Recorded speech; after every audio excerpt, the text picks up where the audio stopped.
This conference will now be recorded. I appreciate you, Valerie. Um, the so today we're going to talk about what seems to be working, what people have tried, uh, what people have questions about still, and some of the challenges that I'm seeing as I go out. And as I was starting to say a minute ago, there are 10 areas. Five of them are for all providers: day, vocational, residential. Five are specifically for residential, and that 10th one also does pertain to the day folks as well, and that has to do with accessibility and just that your program it meets accessibility standards for all the people who are attending. Um, the rules are the same as they've been for all of the previous classes. You must attend the entire webinar. Um, to obtain a CEU. CEUs are granted through Kern Regional Center. We recently learned that if you are an RCFE, a facility for the elderly, evidently Kern Regional Center's CEU credits do not pertain to them. They don't have they didn't get the certification from licensing from Community Care Department of Social Services specific to RCFE. So these only apply to adult day that are licensed and to residential facilities for adults. Um, anyway, so if you have more than one person at your location, you must identify every person who's on this call or on your screen so that we can make sure that we get credit to all of the people that are been identified. Um, um, at the end of this presentation, we'd like you to send to Irene at Bakersfield ARC, um, and her information's just been put up in the chat. Uh, Three areas, three concepts that you learned today so that we know that you indeed attended the whole session and that you received some value from the session and it was helpful to you. So, with that being said, we are moving ahead. A couple of things are happening as we are going through this. One is the last few sessions that this grant had through the CQL, the quality leadership folks. We ended up canceling because of low pre-registration. What we're looking at for next year is if we get approval from Regional Center, we're in the process of asking them to switch things over. If they do approve it, we'll be looking at a program where you'll be able to get on to the training resource when it's convenient for you. So you wouldn't have to do a like class. I will still be offering these classes monthly, but for the ongoing trainings, there will be uh, where you would get on, log in, the cloud would keep track of you and how you did in this class. You then take a exam at the end of the class. If you pass the exam, you would then get credit for that class. And then both Bakersfield ARC and Kern Regional Center could track who's taking the classes, how they're taking the classes. So that's what we're proposing for next year. That has not been finalized yet, but we hope to have that done shortly. And Jeff, sorry, just an update. The CQL classes that were for the following month have been canceled due to low attendance. Yeah, so there will not be any in September.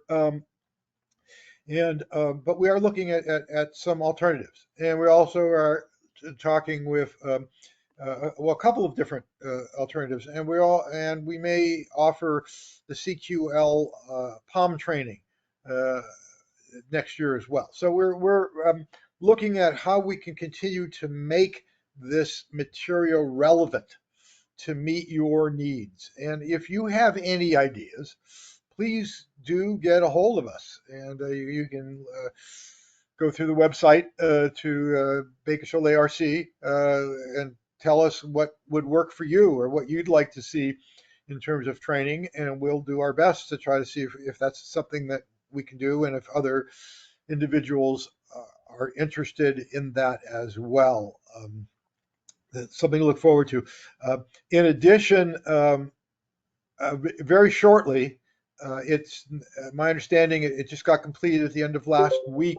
Uh, the Tom Pomerantz training, which occurred in June of this year, will be placed on the Bakersfield ARC website. Although that was training that was done through another grant through Positive Purposes, Bakersfield ARC has graciously um, uh, allowed us to use their website to house this material. So the training that Tom did last year is on the website. It's broken up into 6 units. You can take, if you want to use those for your staff, it's excellent training. It is available um, currently on the BARC website. And like I say, within the next week or so, the two classes that were done this year, the first one being on working with individuals who are currently want to get your information and I'm going to talk consumers, to making them into, I'm going to talk to my coworker and see whoops, what she thinks. making people who are currently consumers into producers. So getting individuals into uh, work type settings, volunteer work, other community based activities of value to that individual. The second one that was also videotaped is more directed specifically towards primary individuals who receive services and their families. The first one is a 6 hour training, second one is about a 4 hour training, and those are, like I say, will be online shortly. So you look forward to that. More information will be coming out uh, in early September when Bakersfield ARC does its September newsletter. Okay, now moving along. Um, so here's what we're going to do today. What we're going to talk about are the 10 areas that encompass the home and community-based waiver. Okay. Now I know that it said in the online that this today was going to be on individual program planning. We've done a number of things on individual program planning, and I thought maybe you people would benefit from hearing about what I've been seeing since we've started doing the assessments and what people are saying. And then I would very much like if any of you would like to unmute at any time and come on in and to the conversation in regards to any of these areas, please do so. First one that I wanted to discuss is being part of the community. And what I did with all of the 10 areas is I've set up three, like a matrix. Uh, what have we tried related to the standard? So what am I hearing as I go out and talk to providers? Um, what's working? What's not working? And, and what are we still trying to figure out? What questions do we have? So three areas that seem to be themes of uh, the assessments that I and the team that I belong to have been doing. Also, I meet weekly with regional center quality assurance staff, and they share what they've been finding as they go out into the field. Now, in the first column on the left, we have what have we tried related to the standard community outings, both individual and group. This is something that many providers, when you go out and talk to them, we've been doing that for years. We've always been taking our uh, uh, individuals out into the community. Well, what we're looking at now is more than just out and about. This has to do with, um, yeah, this table will be made available. Um, and that will be available a couple ways. One, if you ask for it through Irene, she can get it for you. And then two, since this is being taped, this will be put on the Bakersfield ARC website, so it would be you can see it there as well. Um, the I go sometimes to the Valley Plaza, and I'll see a group of individuals walking through the mall. And walking through the mall is really not a community. I mean, you're not in the home, you're not at the day program, but are you really out in the community? If you're not interacting with anybody, you're in a group so that people walking by see this group of individuals who are different.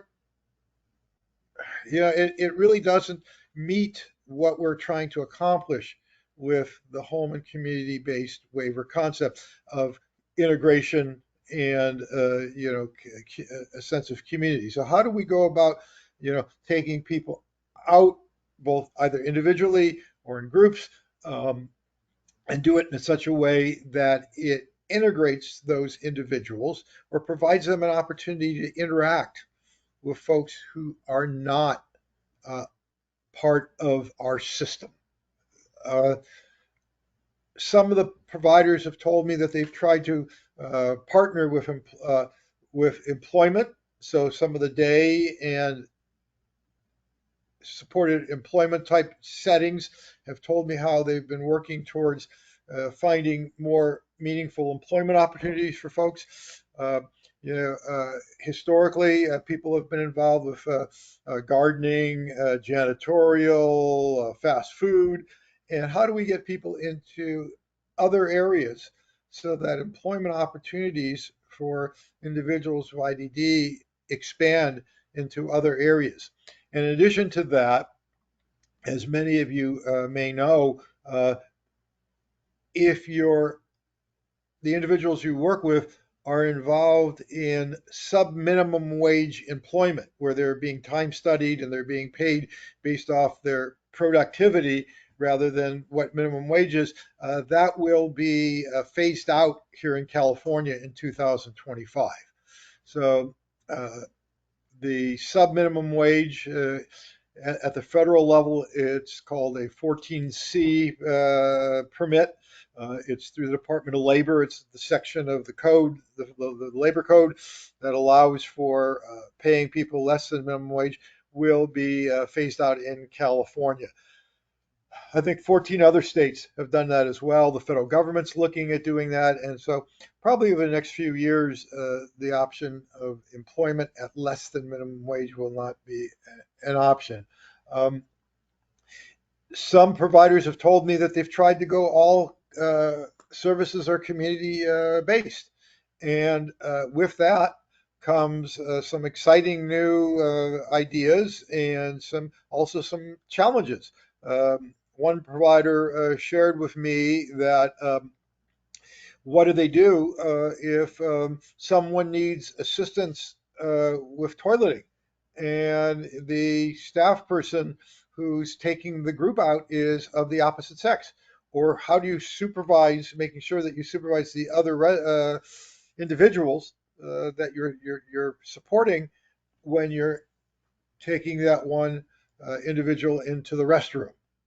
And also, what happens if for some reason someone has some uh, behavioral challenges while you're out in the community and you're a group of three or four or six, and how do you sort of work with that one individual while you also are addressing the larger group?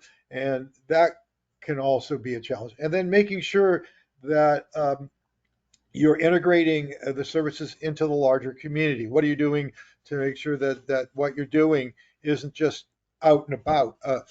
I've had this happen to me twice recently, where I've gone out to a public park and seen a group of individuals sitting on benches in a shaded area, just sitting on benches in a shaded area. Now, that provider could be saying that, well, we're out in the community. We're and by the way, this is while I was out of town. It wasn't at a current facility, but we're out in the community. We're doing things out there, but what are they doing? They're just sitting there on a bench in the park. They're not doing any. They're not uh, engaged in games. They're not engaged in taking a long walk through the park. They're not interacting with anyone else in the community. Um, this is a activity where they're just basically sedentary, uh, but they're theoretically out in the community. But is that really out in the community? Some of the what's working and not working. One of the biggest issues that people have shared with me is staffing. Um, Depending on the ratios that you have for your type of program, that can be a real challenge. So, for example, if you're a 1 to 3 ratio, and you have one client who wants to go out to the shoe store to look for a new pair of sneakers, what do you and the other 2 clients or the other 2 residents or people that you're working with do not want to go out. How do you go ahead and take that one individual out when you have a grouping of 3? And that's really been a challenge. Where I've found that this in some ways seems to work the best are in day programs or residential programs that have more intensive staffing.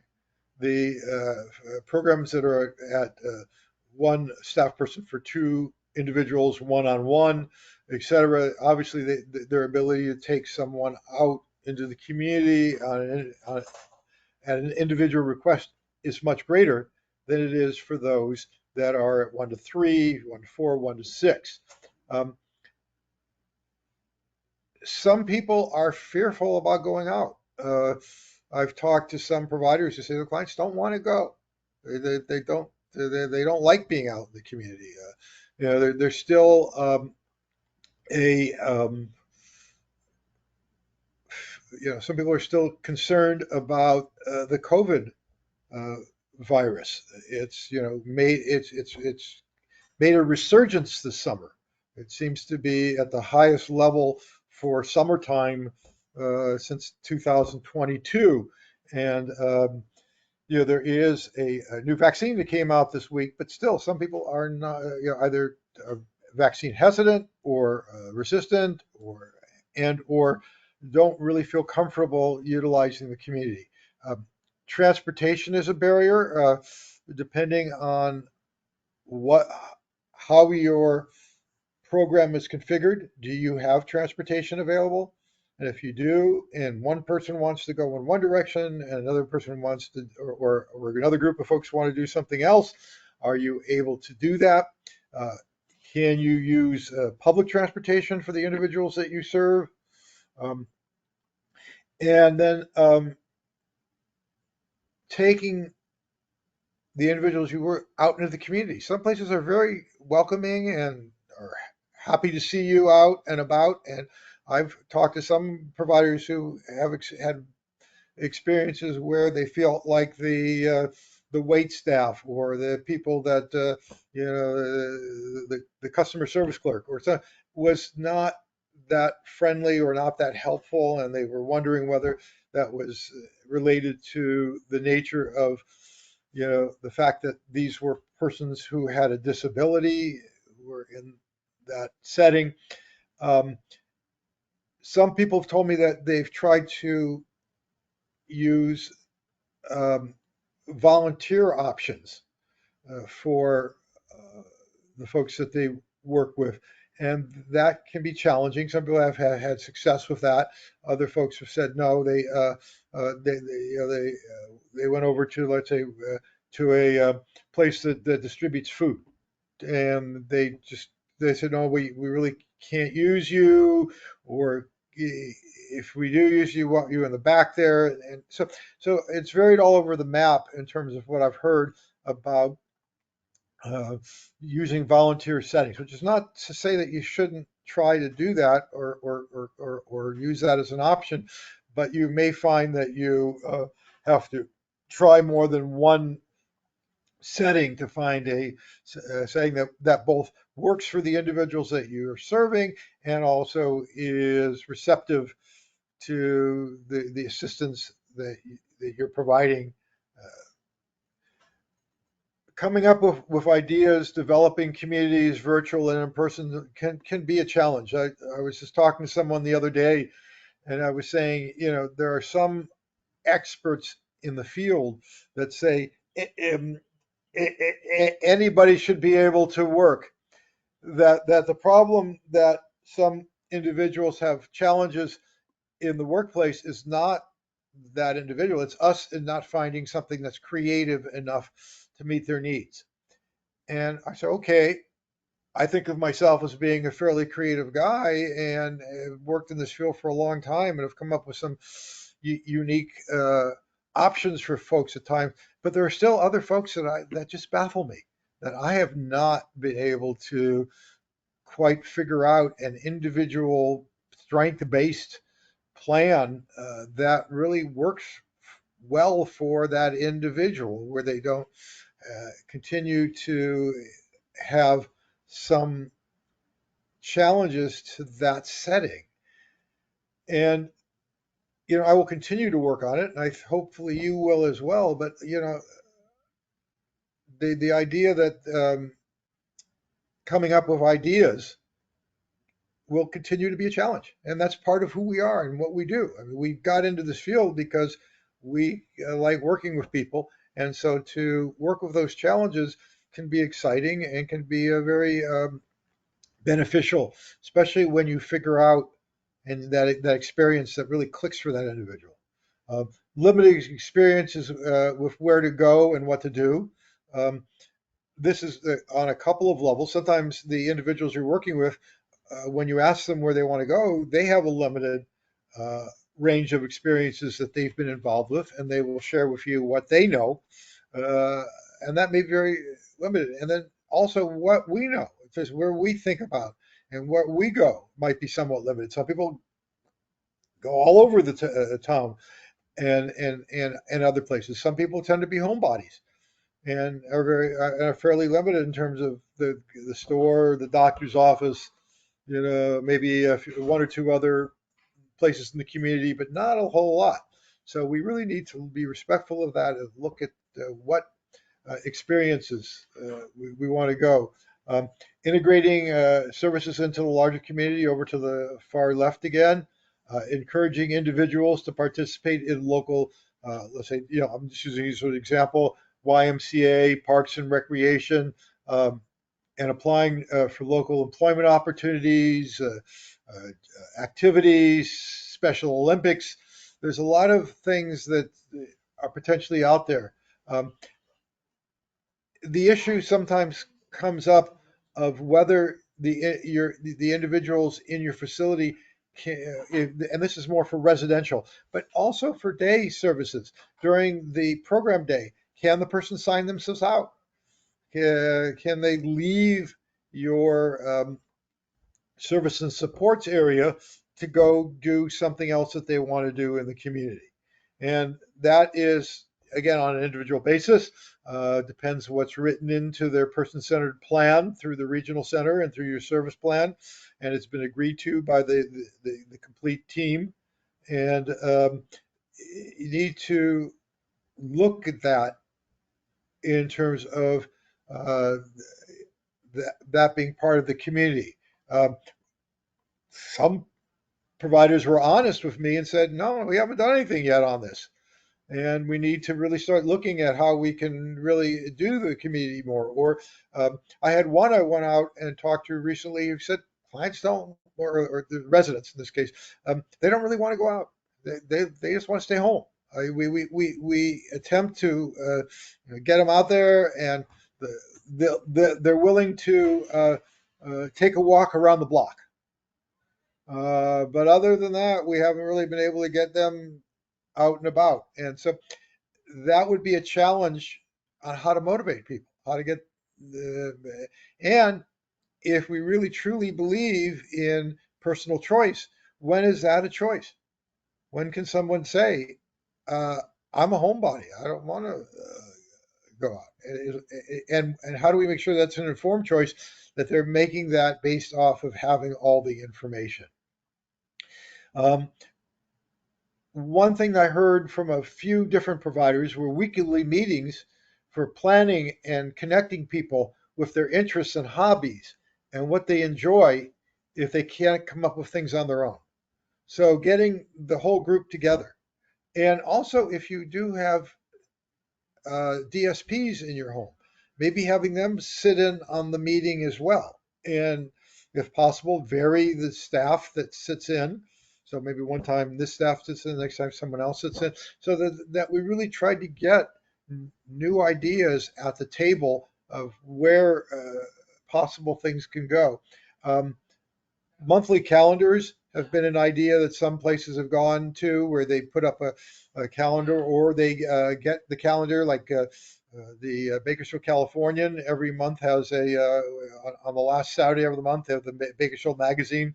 It has a calendar of events. There's calendars of events. You can go online uh, and get some of the TV stations on their websites have event calendars, et cetera. So you can find different places so that you can start offering those to individuals. Some of them have costs, and that can be a challenge because, if you're talking about the individuals who are on SSI and their funds that they have available is somewhat limited, you have to look to try to be creative again in terms of finding that. One of the other issues that is involved with uh, making or using community is, do people have control of their personal resources? Do people have control over their funds? And I've again heard everything all over the map in regards to this when I go out.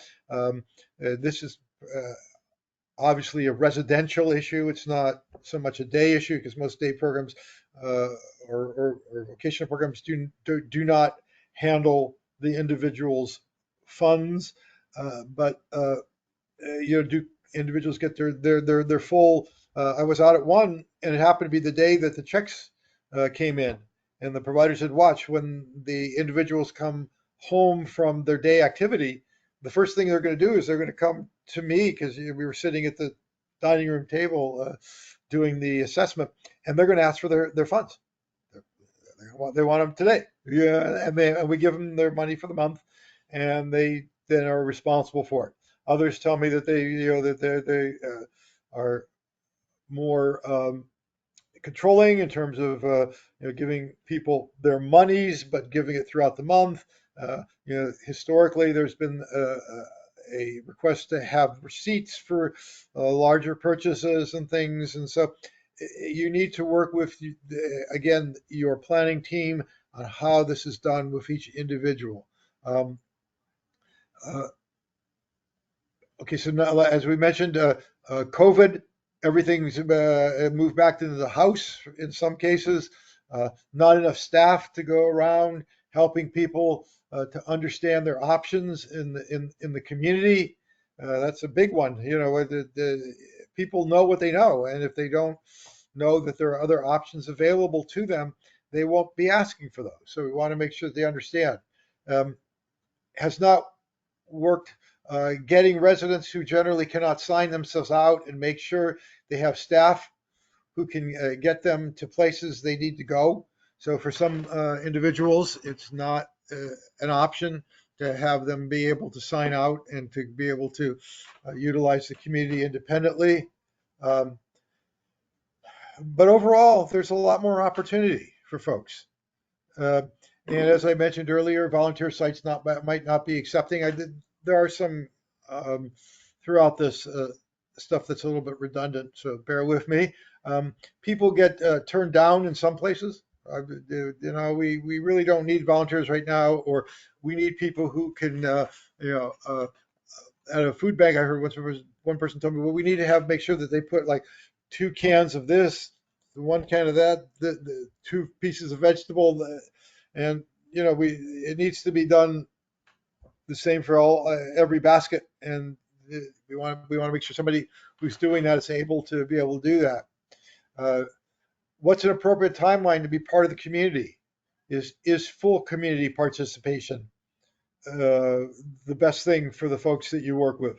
When in the 2014, 2015, many of us that were in the field when the HCBS waiver regulations first came out thought that, yeah, hey, come 2019, which is when the original date of when we were supposed to be fully implemented, everything's going to have to be in the community. Nothing will be in day activity or supported employment type settings anymore. Everybody's going to be at work, and people who live in residential facilities will have total access to the community, etc. And as we got closer to the deadline, it seemed like people started backing off on that more. The federal government is going out and doing some auditing, and I've seen some places where they've sort of pushed more towards the greater community, and some places where they've said no, that what folks are doing, the sort of hybrid of both, is acceptable. And I think this is a ongoing, evolving challenge that we will continue to see over time as to what it is that we need to do to be in full compliance. So how do we determine whether or not someone is appropriate fit to leave the facility program on their own according to the compliance with the ruling? So, when do we let somebody independently utilize the community, and when do we still need to have staffing? And again, utilize your planning team to make those decisions.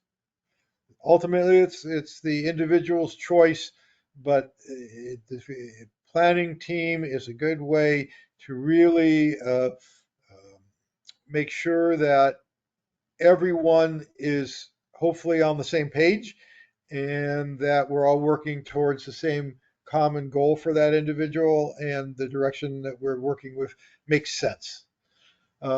Finding resources to assist people to be part of the community, and again, can be a challenge. Sometimes some people have had an easier time. Some people are finding it somewhat difficult.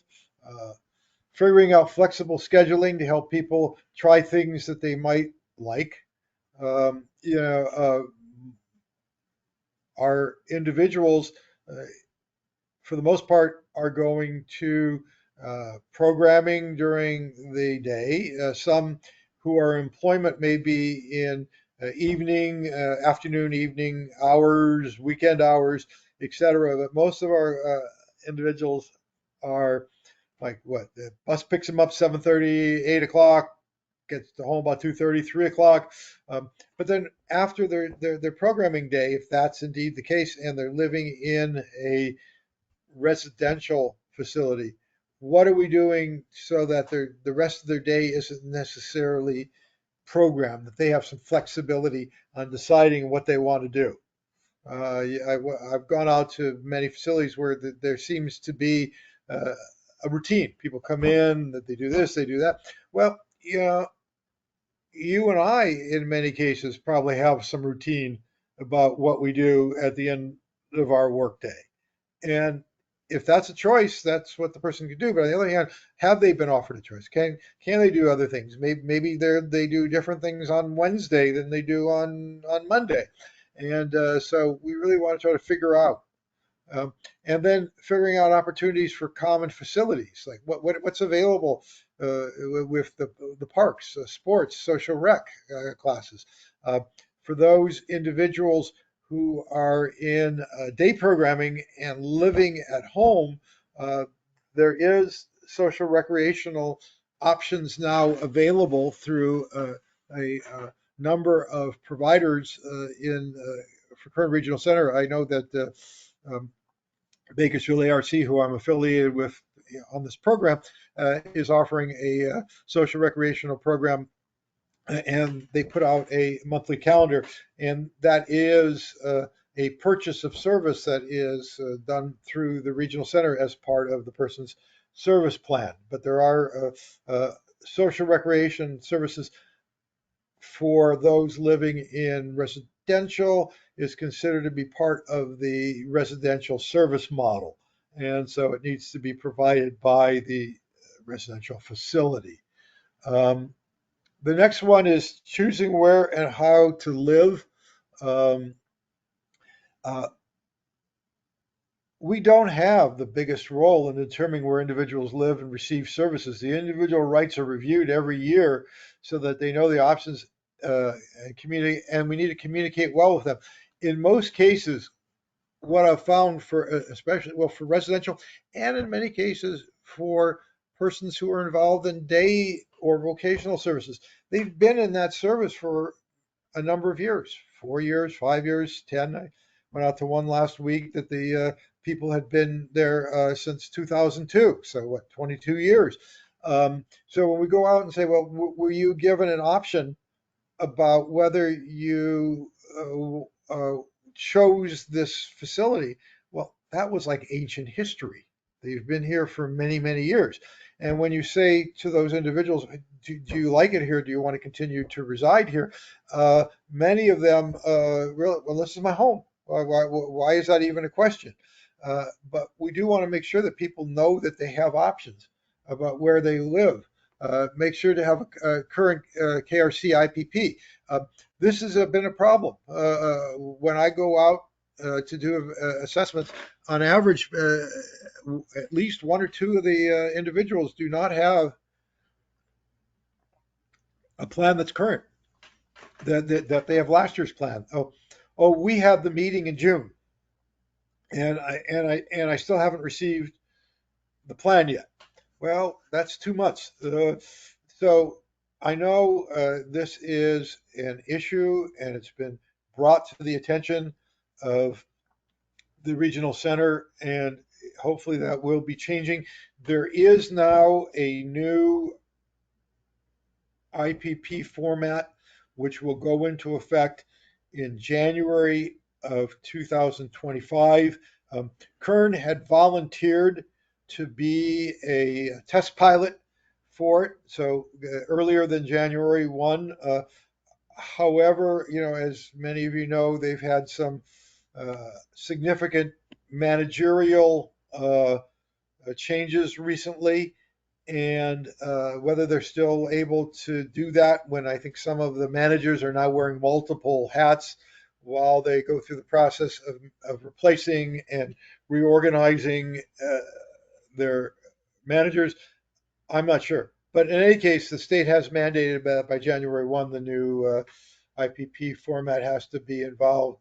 Uh, it's important that we try to delineate options in the IPP. So it'd probably be a good thing to make sure that the IPP states, and although we're not the one who writes it, to make sure to work with the regional center and make sure that it says that there was a discussion regarding different residential settings, different day settings, different vocational settings, and that the individual continues to choose to be in your setting, or that the individuals would like to explore options that might be available to see if they want to continue to uh, do that. So that way you've got it documented that the person who has been given a choice about where and how they live, how they receive their services, etc. Um, Communication with the individual includes the rest of the support system.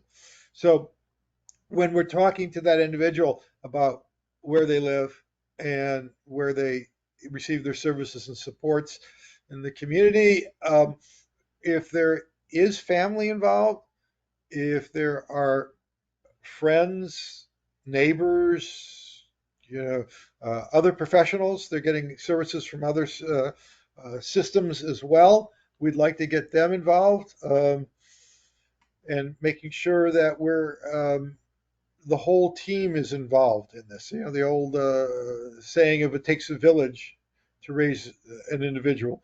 That's kind of what we want to look at here.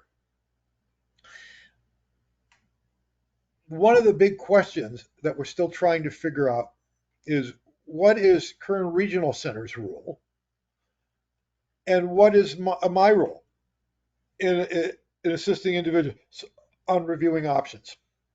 So when we're sitting in that meeting and talking about, okay, do you still want to go here? What is it? We're not writing the plan.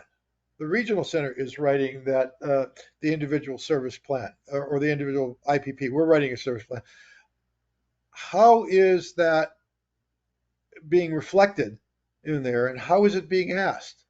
And it's interesting because this is one of the criterias that you get graded on, but in many ways it has more to do with the performance of the service coordinator than it does you all. And again, what I mentioned earlier, you have a lot of long-term people, both in your residence and your day services, that have been there for many years. And so when people said, well, did you choose this option? 5, 10, 15 years ago, we would oftentimes say to someone, okay, BARC's a good program for you. Bakersfield ARC is a good program for you. NAPD is a good program for you. The XYZ group home is a good place for you to live. So we're going to refer you over there, and then if you like it, you can go there. And we really didn't necessarily offer people options in the past. So when we ask people now, sort of retrospectively, were you given options about coming here? A, do they even remember? And B, is it even relevant at this point? So what I really look at when I've been out doing evaluations is as of today, would you like options in terms of your services? Are you aware that there are other services out there? Because in many cases, the person may not even realize that they do have choices. And if you do realize that you have choices, would you like to see some of these other choices and then make decisions? Or are you comfortable where you are now and want to continue to stay here? And so we want to make sure, because it's their choice. It's the individual who is living in your residential program, the individual who's going to your day activity, who makes a decision about where they want to go. Okay. Next one is a big area, having privacy, dignity, and respect. When Dr. Pomerantz was here in June, he kept saying, look at it as, would you like to live under these circumstances?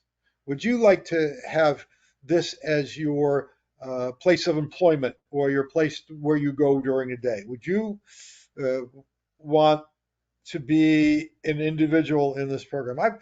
I've always wondered about that myself. I said, I wonder what it would be like to just maybe go to another regional center area in another part of the state and have them place me in a facility for a few days and see what it would be like to live as a resident in a small family home or a group home or whatever, and see how would I feel. You know, so something to keep in mind. Uh, Providing a clear understanding of the HCBS rules, which emphasize the importance of person-centered practices that respect the dignity, autonomy, and rights of the participant.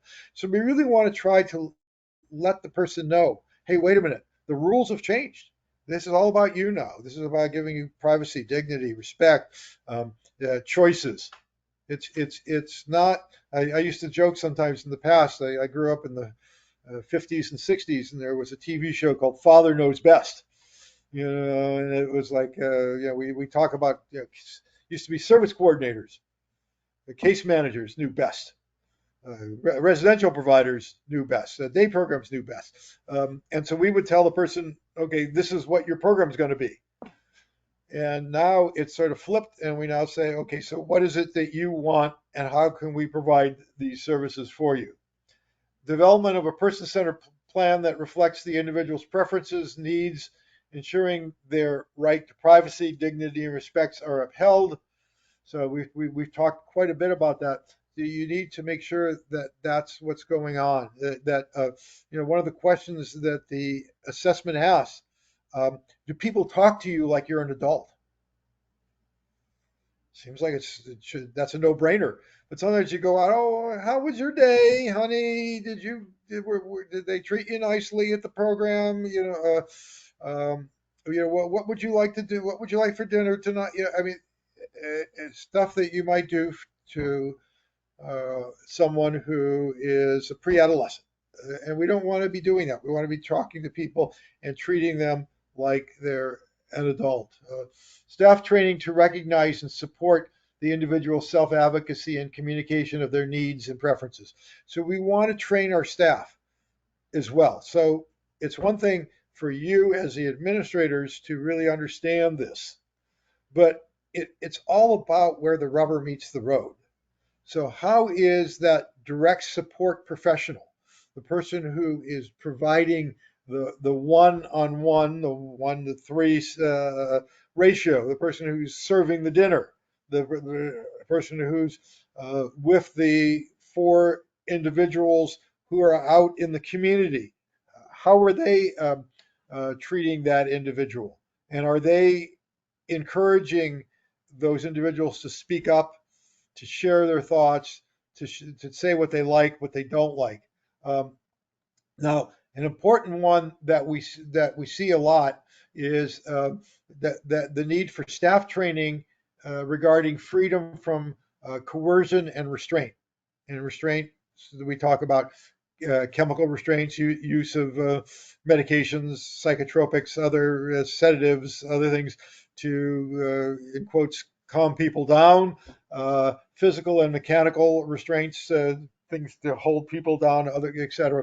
And then also, what happens if someone has a situation where they're potentially could harm themselves or others, and you do what is our policy in regards to the use of uh, physical interventions. And I've encouraged facilities uh, to have a very specific policy on what they will and will not do in those situations.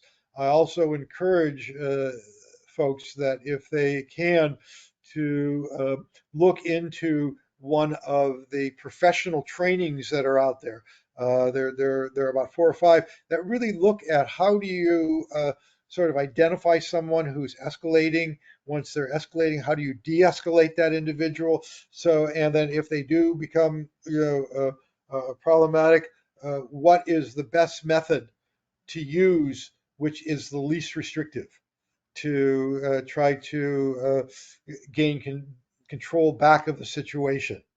Uh, if you do look at utilizing any type of restraints in a situation, be prepared because the regional center and licensing will be out to look at what you did and the training that you did for your staff and what you did, and hopefully nothing harmful happens to that individual or to your staff person in the process. So the more you can do, be prepared for these type of events and do a preventative strategy so that the need to use restraints, you don't need to use restraints. That you can do things in a way that you can de-escalate is really the model that you want to use, and that's really what this is all about. It's about a no restraint type of setting is what we're striving for.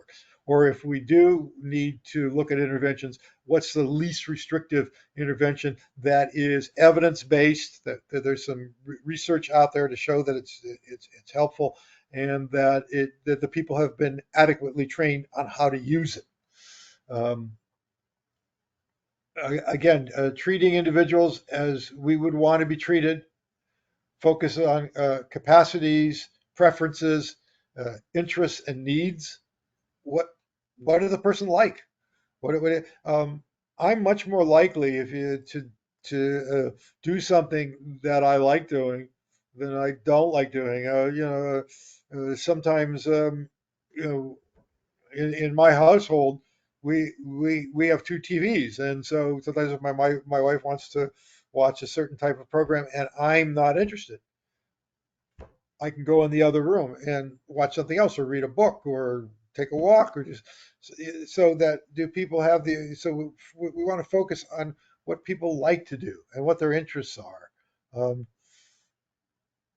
Sometimes we have limited information from people who communicate differently. And this is something we really want to try to learn what seems to work for that person. Everybody communicates. Most of us do it verbally, but we do it non-verbally.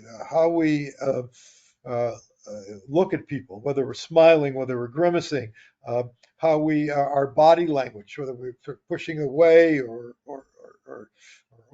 coming closer. There's lots of different ways that we all communicate. So learning uh, communication, especially from those folks who communicate differently, is important. And then that can include adaptive communication, sign, braille, the communication systems, lots of different ways people communicate. Um, we want to advocate for people to express their wants and desires. What what do you want, and how can we help you to get that? Um, so within your location, you should limit or not have restrictions about where folks can go, with the exception of what licensing says they can't go. But in saying that, we also mean that we're talking about the common area. So you don't have access to other people's bedrooms. You don't have access to maybe the provider's space if it's a family home and the provider lives on the spot. But on the common areas, there shouldn't be any restrictions to services within that area. And then privacy in the bathroom.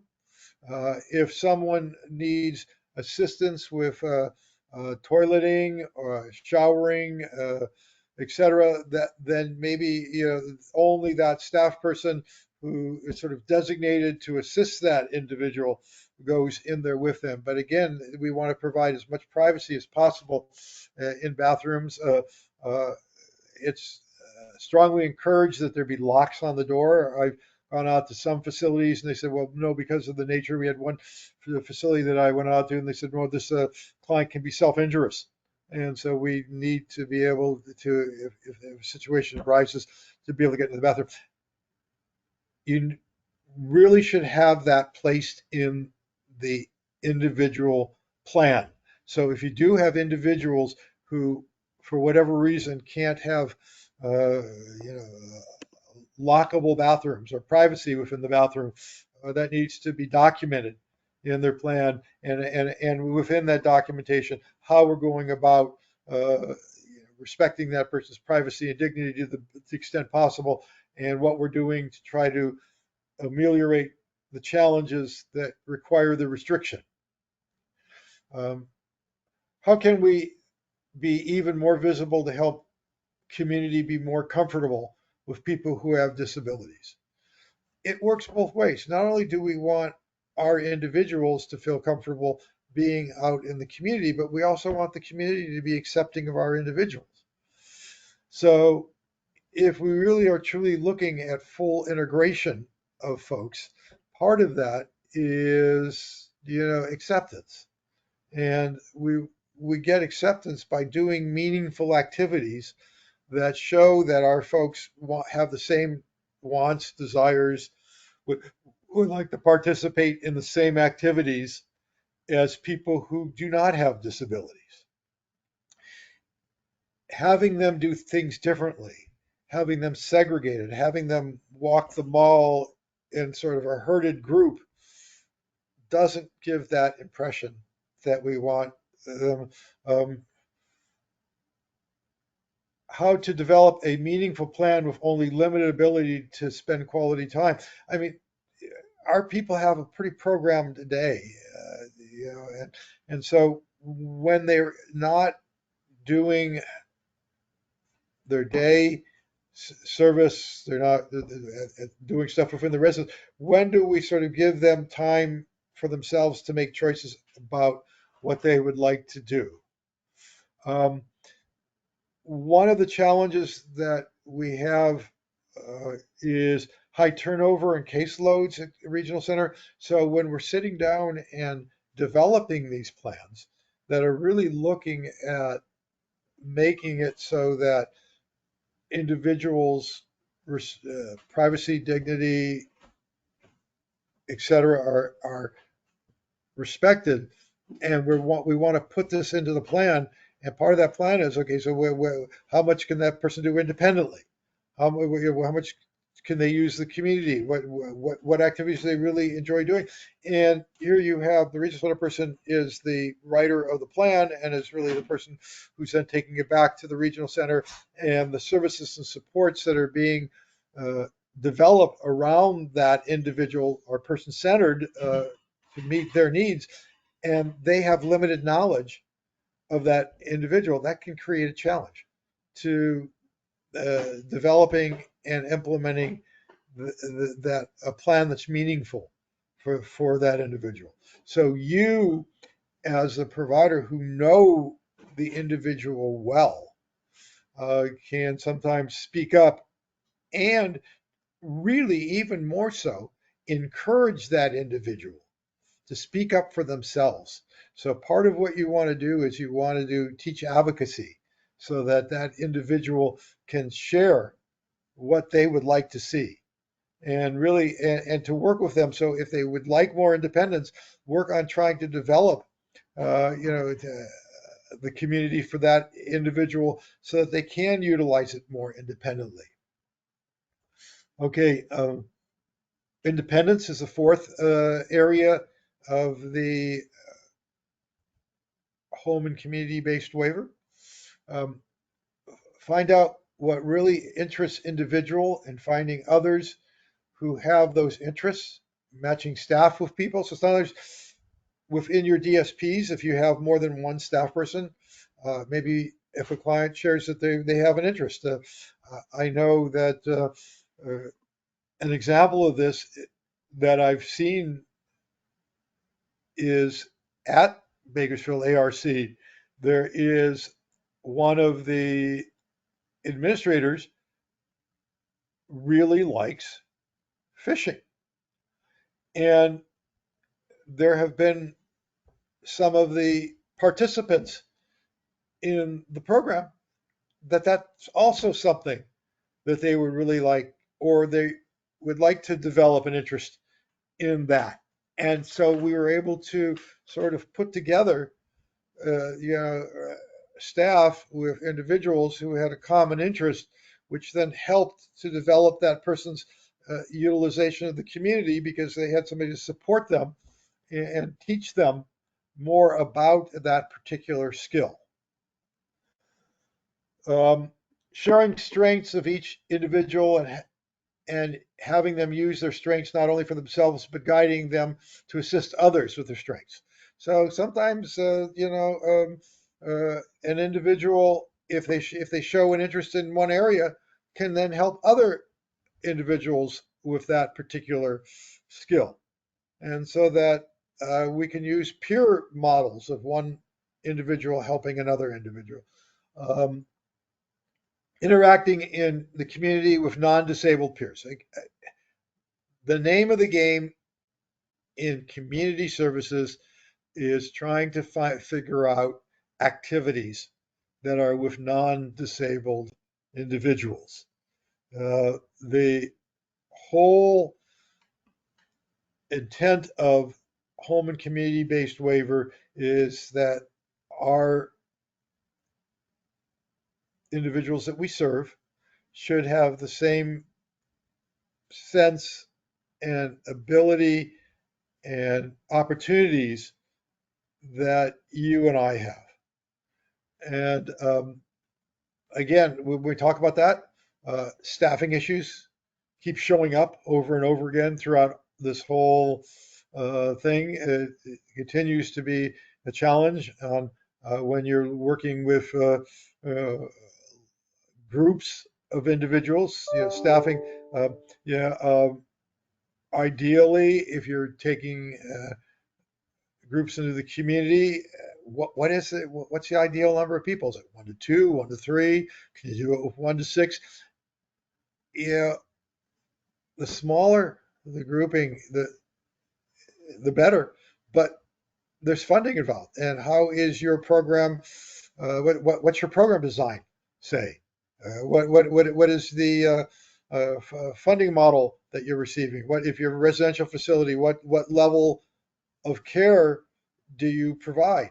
And that makes a huge difference in terms of how much um, you can individualize um, services throughout the day. Uh, Monthly activities ahead of time so that people know what is available.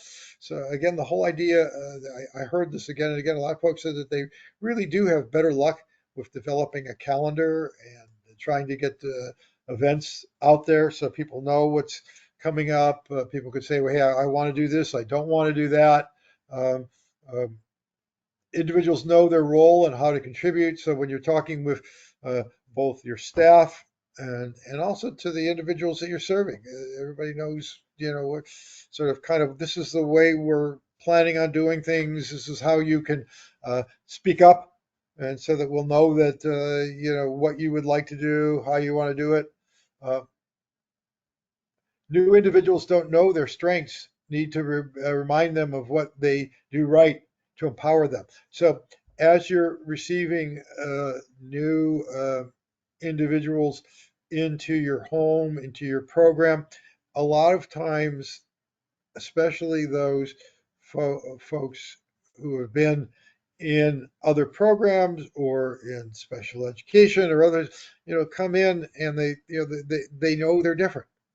They don't necessarily, they haven't really been encouraged to focus on what they are capable of.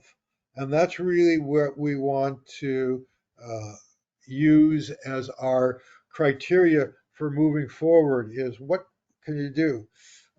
Staff fill in the choice board with clients' input. So a lot of places, like when you're doing your monthly schedule, some people have like a big like a whiteboard, 31 days in the month, write in the items. Other people, maybe do it on a computer screen and then print it out, or a lot of different big calendar, and you just write it in with a marker. But staff can work with the individuals. Hey, what would you like to see? We want to go. We're thinking about an outing for next Saturday. We want to go somewhere in with with a couple groups. And so, what would different groups like to do for that date? And figure out activities. Have several clients who just want to have someone tell them what they should do. I ran into that quite a bit where providers would say, I ask the, the individuals in my facility what they want to do. Well, all right, well, you just plan something. I don't care. It's okay. Yeah. And we want to try to let them know that their opinion is valid and is valued, and that we'd like to hear what they have to say as part of the decision making about the activities that we're planning, about the schedule that we're doing, about the meals that we're planning, that et cetera. So all the things that go into the type of service that you're providing can be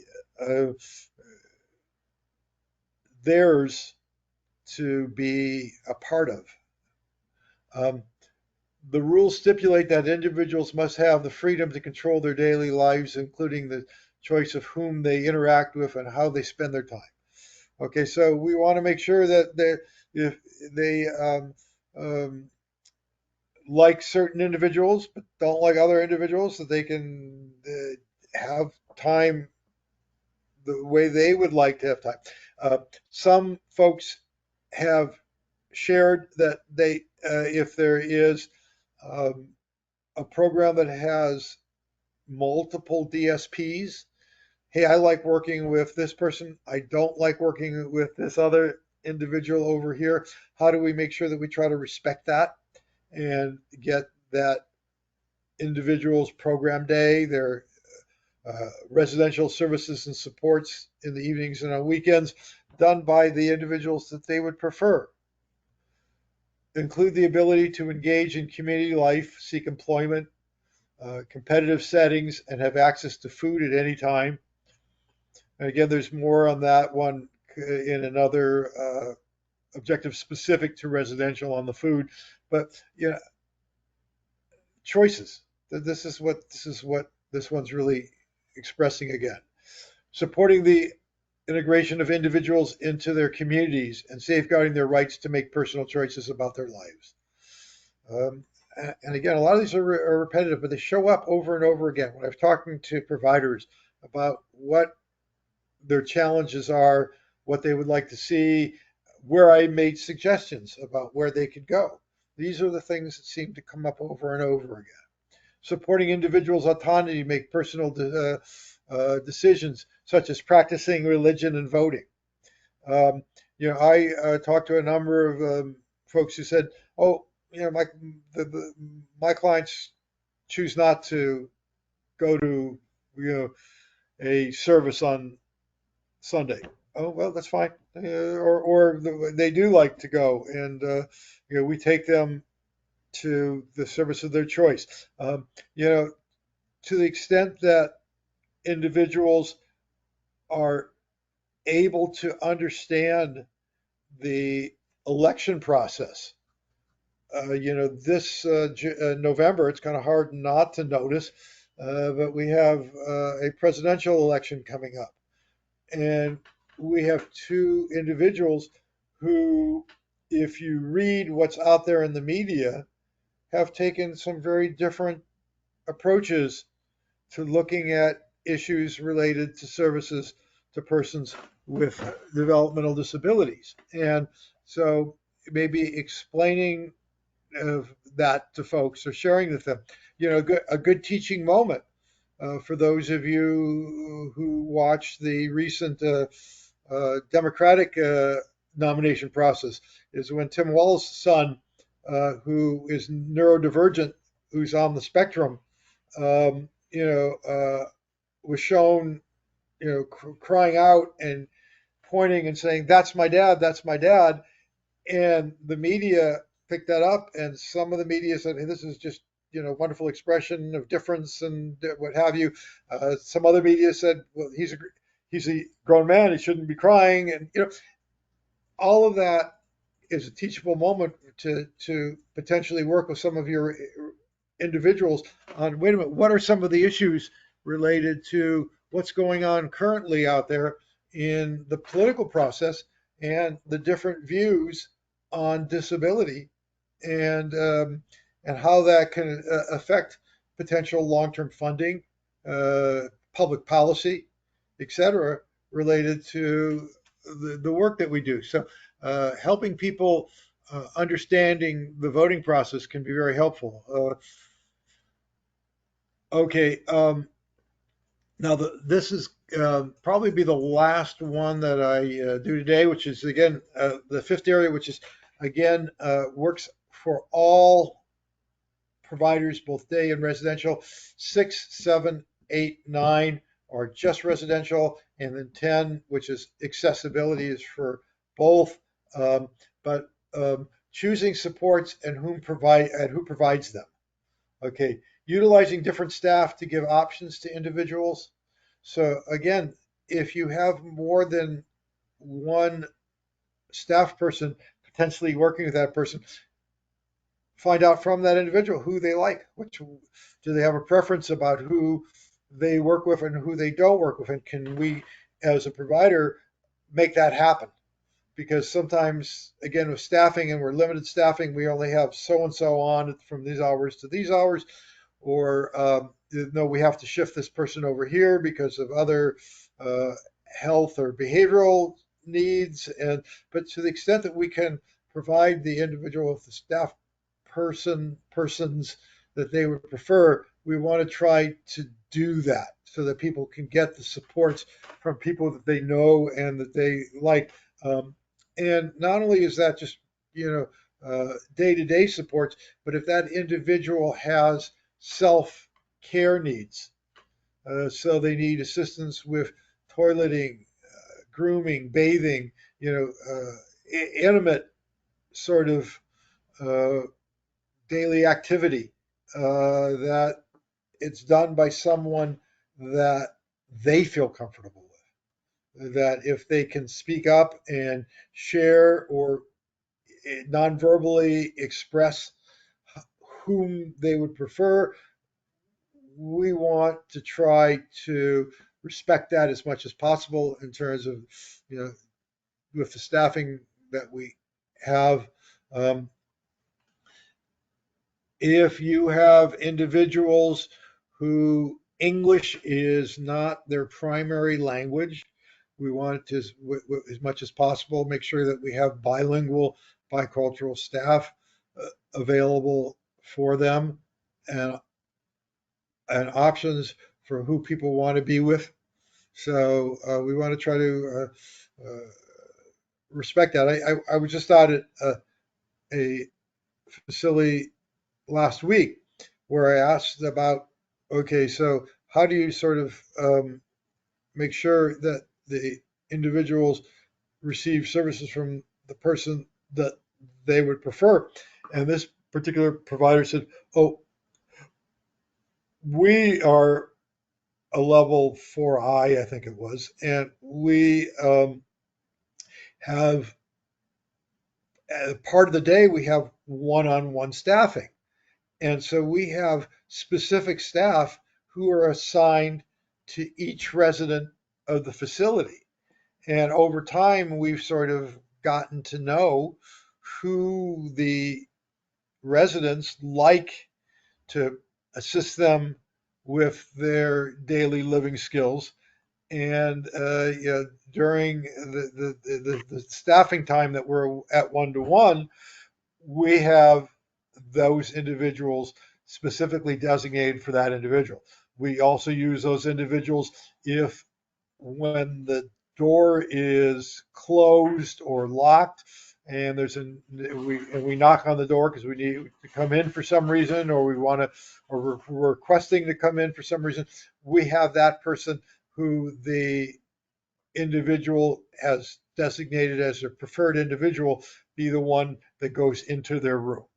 So trying to respect that.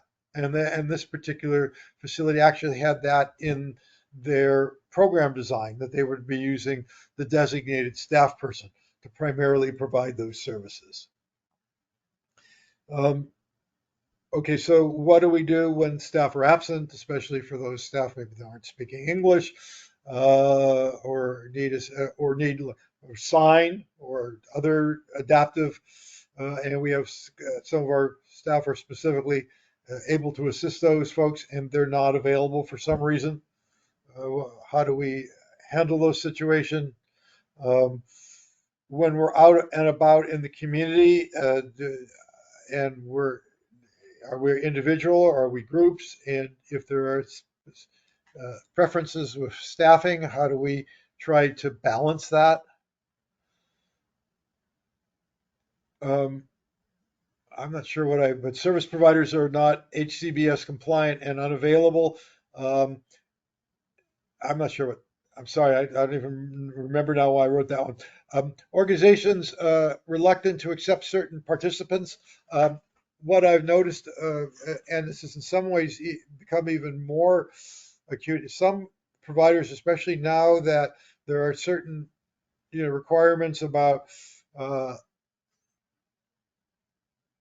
the treatment of individuals or how you go about providing those services and supports. Some providers are saying, well, we don't want to take clients with uh, certain behavioral challenges anymore or certain self-care issues.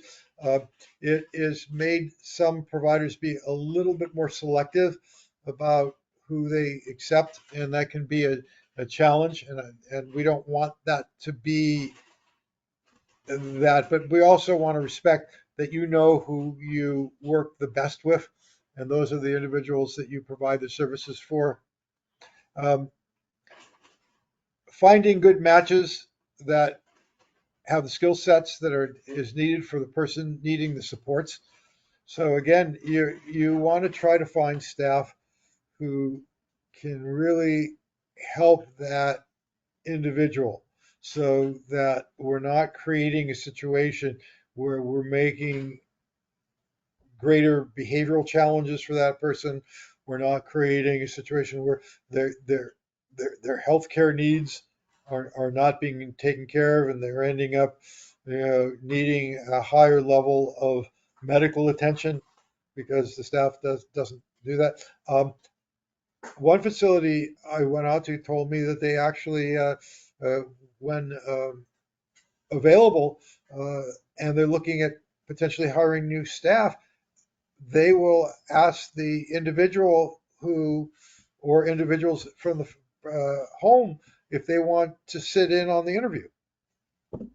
Novel approach, to find out, both so that the individual who's applying for the job gets an idea of who that person is all about, and that the individual who's receiving the services can get to meet and see what the vibe is between them and the individual that they're looking to potentially hire. Um, Peer support to providing and receiving services. Sometimes one individual helps another. At Bakersfield ARC, we have an individual who is an employee who goes out and talks about employment to other individuals. So, sometimes using one individual within the facility to talk with other individuals in the program or the facility to really give folks a better understanding of other people's perspective. Uh, and again, do people who are involved get involved in the hiring process? Think about it. What types of supports does a person need that uh, can they do them for themselves? Whenever possible, we want the person to be able to provide their own services, uh, providing individuals opportunities to voice their concerns in a matter and timing of their choosing, consistent with their communication ability and preferences. And again, we want to, they're the decider. Think about what it would be like for you if somebody told you what your day was going to be like, what you're going to do, how you're going to do it, when you and didn't give you a lot of input into what was going on. As I mentioned earlier, think about would this be okay for you? So we want to make sure that we give people the opportunity to make decisions about their day. All right. At this point, like the next one would be specifically to residential. We can maybe discuss that at another meeting, but I'd like to open it up at this point for a few minutes. If there's any questions or concerns, or you want to challenge anything I said today, go ahead and open up your mic and speak up if you'd like.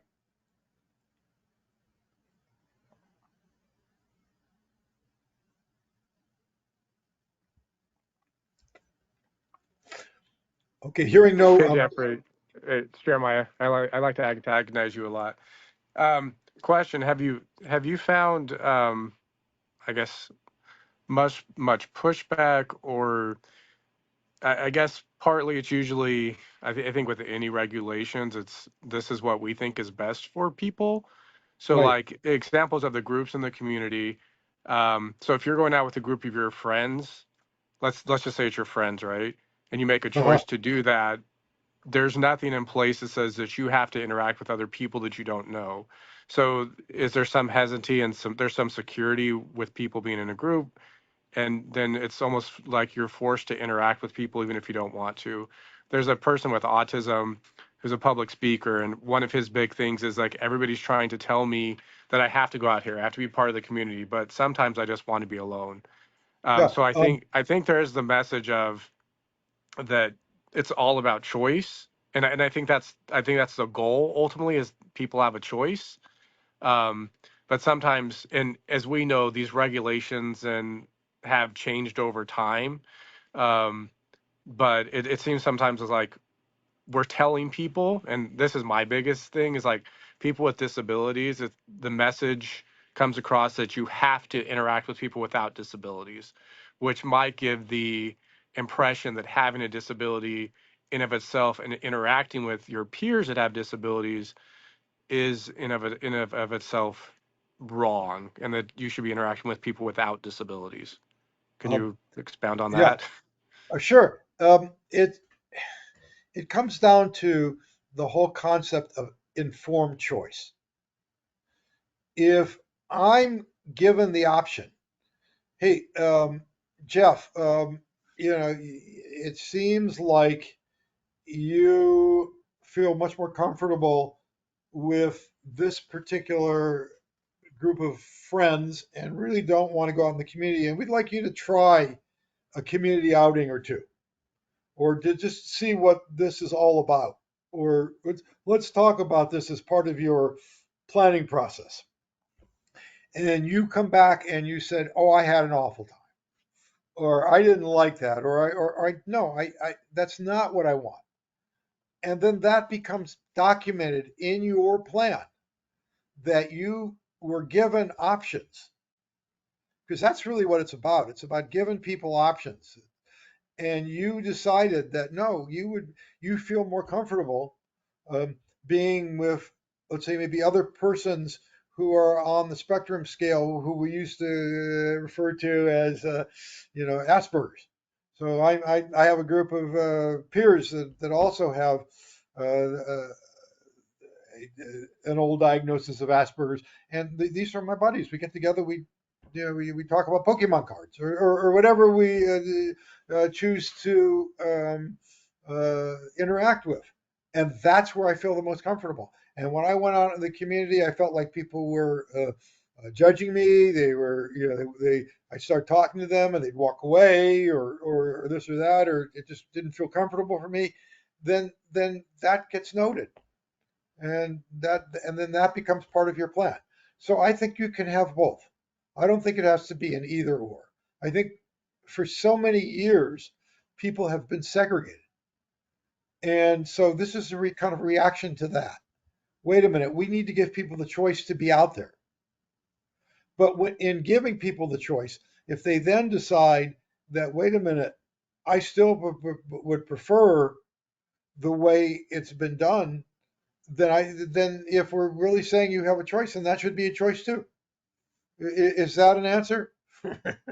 Yeah, no, I totally agree with you, and I think that's the goal. I think sometimes, like I think you mentioned the word reactionary, and I think sometimes a lot of these policies are reactionary. Um, and no, I agree. It's all about choice and people choosing what they want to do out in the community, and with their lives. I think sometimes the message from the people directing the services down. Um, I think the impression on some of, like, I mean, either the home, sometimes maybe programs, is that they have to do this, and that people don't have a choice on.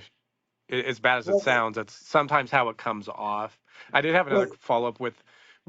Have you found much, and listening to you talk about, when we're talking, asking people where they want to live, if they're happy with their services?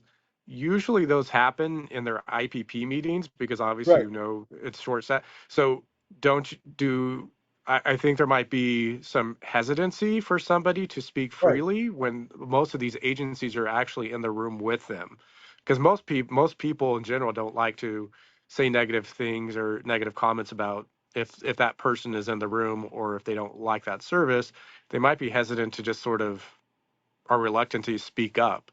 Has anybody said anything about that possibly in any of Well, the trainings you've done, no, or in no, the no, no, I haven't heard that per se, but that gets back to the point of not having, in many cases, coordinators who have been with that person for extended periods of time. Uh, you know, at one point, one of the Midwest states looked at doing away with kind of like the regional center type system that they had in that state, and said, let's give case management directly to the agencies that are doing it. So let's give it to the residential homes. Let's give it to the day programs. And because they're the ones who are providing the service, they can manage the case the best. And the federal government came in and said, no, we need an intermediary out there to basically keep everybody honest, to make sure, because if the providers are the ones who are deciding on the service, they could decide that their service is best for the person. But you bring up the point that it could also work the other way, where the person doesn't feel comfortable. And again, if we look at that number 3, which talks about freedom from coercion, I shouldn't be able to do something as a provider that makes it so that you feel uncomfortable. I recently heard of a situation where a client spoke up to a family member about some problem in the facility. And I guess the family member then talked to the administrator of the facility saying, hey, some of your DSPs are doing this, this, and this with my family member. The next time that family member came out, the individual said, you got me in some real trouble. Oh, really? What's going on? Well, you told on what I told you to and now the staff are mad at me and they don't want anything to do with me and they won't help me. Well, obviously that was coercive, and there's supposed to be a no retribution policy. But you're right, there is a reality out there, and that's really where a good service coordination model would have service coordinators coming out even before the meeting in an ideal world and talking to that client individually outside of the planning team meeting. And not only should it be done, this whole issue of talking to people about their choice at the planning meeting yearly, for those individuals who are living in any type of residential setting where there's a quarterly meeting, or for day activity where it's semi-annual, annual meeting, those folks should be asked at every meeting about is this continued to be where you want to be. And the new IPP form that's coming out next January actually has a box on there. I have agreed to everything that's in this plan. I have agreed to some of the things. I haven't agreed to anything. And if you click those latter two, which I don't agree necessarily, there has to be a reconvening of the IPP meeting within 15 days with other options being presented. But I think again, this gets back to the whole point of it's the person's plan, and they get to know, and they should be able to make decisions about their own lives. And if someone doesn't feel comfortable in speaking up in that meeting, then there's something wrong. We need to go back to the drawing board and look at what we've accomplished or haven't accomplished with these HCBS rules. Definitely. One more follow-up. We're talking about individual choice, and what I've noticed, and then I know that in theory it's supposed to be out there supported decision making. What I've seen a lot recently, and the past few years, is more of the school systems pushing still conservatorship for people, Right. which then takes their choice away. So there's still this disconnect between. I mean, there's one. There just recently there's one person, he's just graduating high school, and the parents they're pushing conservatorship, so they're taking away that person's choice right before like as they're turning into adult. Um, And the court system still, at least what I've seen, at least in Kern County, a lot is working, I guess, not to the best ideals of what the limited conservatorships are, and they're just basically giving those conservators blanket conservatorship over all those choices. And one of the main ones, obviously the most is the is the social and sexual relationships. So that's also, I think, a big barrier to people having a choice in their life. And still think from the school system. So I don't know if there's been any discussion about that and connecting with the school systems and pushing more supported decision making, so that individuals has a choice in who's helping support their lives and making choices about informed choices.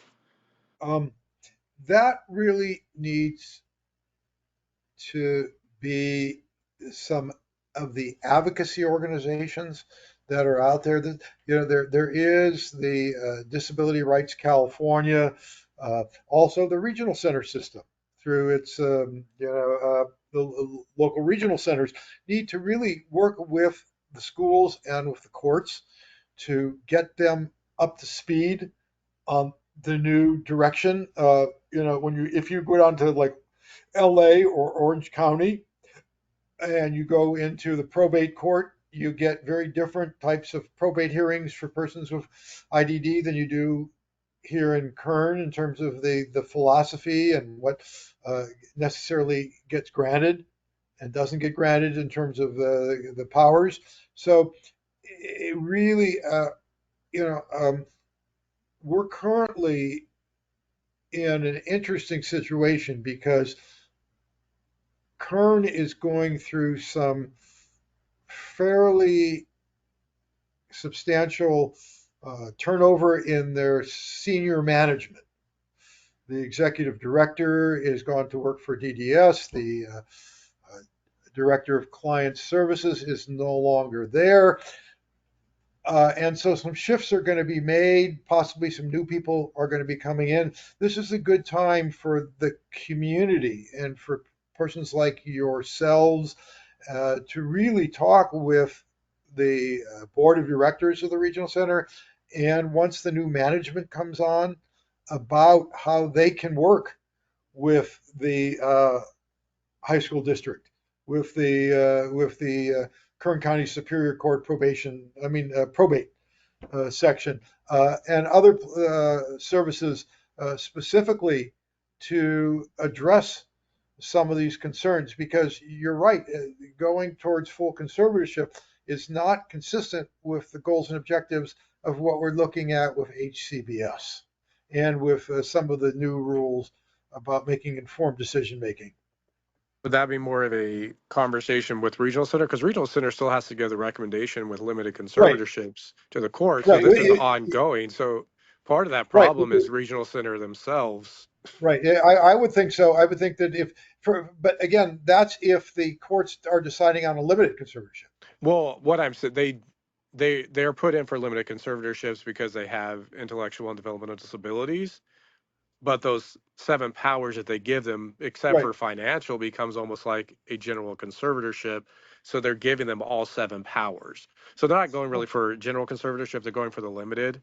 But and at that point, and the person in high school is a regional center consumer. So it comes into regional center, I think, advocating as well, and that's their role. And sometimes I don't think they do the best interest of the individual. I don't quote me on this, Jeremiah, but I believe that the actual section of the probate code that talks specifically to these limited conservatorships says based on the recommendation of the director of the regional center. So, and then the regional centers delegate that to contract psychologists. So they use psychologists to do the testing, and then they make the recommendation. But ultimately, it's supposed to, if I recall correctly, it's the director of the regional center that makes the recommendation. Okay. So if the regional center has a philosophy of, wait a minute, we feel like that the least restrictive alternative to conservatorship should be reviewed prior to making a determination of more restricted type of decision making, then that can be done. And I'll look that up, and I'll get back to you specifically on that. Okay. Any other questions? Well, thank you all for attending. Again, we're looking at over the next few months making some changes in the way we do some of the trainings. And so there were only about 6 or 7 people on today. It reflects the fact that the current model isn't working the way we would like it to. So stay tuned, and hopefully we'll get a better model, because that's what it's all about. It's continually looking at making changes to make things better.